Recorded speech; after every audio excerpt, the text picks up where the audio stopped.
হযরত শাহ আবুল হাসান খেরকানী রহমাতুল্লাহি আলাইহ তিনি ছিলেন একজন বিখ্যাত বুজুর্গ, আর অপরদিকে তার স্ত্রী ছিল অত্যন্ত কড়া মেজাজের।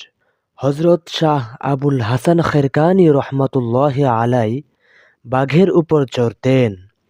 এমনকি তিনি জঙ্গল থেকে লাকড়ি সংগ্রহ করে তা বাঘের উপর বহন করে আনতেন।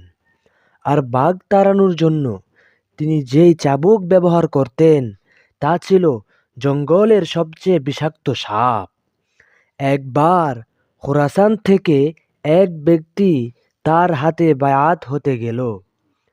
তার স্ত্রী জিজ্ঞেস করল, কেন তুমি এসেছ? সে বলল, হযরতের কাছে মুরিদ হওয়ার জন্য আমি এসেছি। স্ত্রী বলল, পৃথিবীতে আর কোনো লোক পেলে না মুরিদ হতে?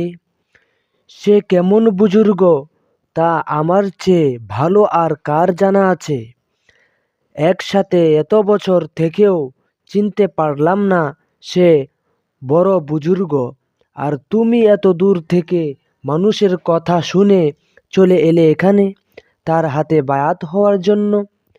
তোমার দিল দেমাগ ঠিক আছে তো? তোমার চিন্তা চেতনা বিকৃত হয়নি তো? এসব শুনে লোকটি হতভম্ব হয়ে গেল। সে এই ভেবে কাঁদতে লাগলো, আমার এত কষ্টের সফর বুঝি বৃথাই গেল? তখন এলাকার লোকেরা বুঝালো, স্ত্রীর কথায় কান দিও না, সে অনেক বদমেজাজি, তার ভাষা বড়ই কর্কশ। তুমি জঙ্গলের দিকে যাও, দেখো শায়েখ হয়তো লাকড়ি সংগ্রহ করে আনছেন। সে জঙ্গলের পথে তাকিয়ে দেখে শায়েখ বাঘের পিঠে চড়ে লাকড়ি নিয়ে আসছেন। মাওলানা জালালউদ্দিন রুমি রহমাতুল্লাহি আলাইহি বলেন, শাইখের হয়তো কাশফ হয়েছিল যে এই লোক স্ত্রীর কথা শুনে চিন্তিত হয়ে পড়েছে, তাই শায়েখ কাছে এসেই হেসে দিলেন। তিনি জিজ্ঞেস করলেন, হে আগন্তক, কি ব্যাপার?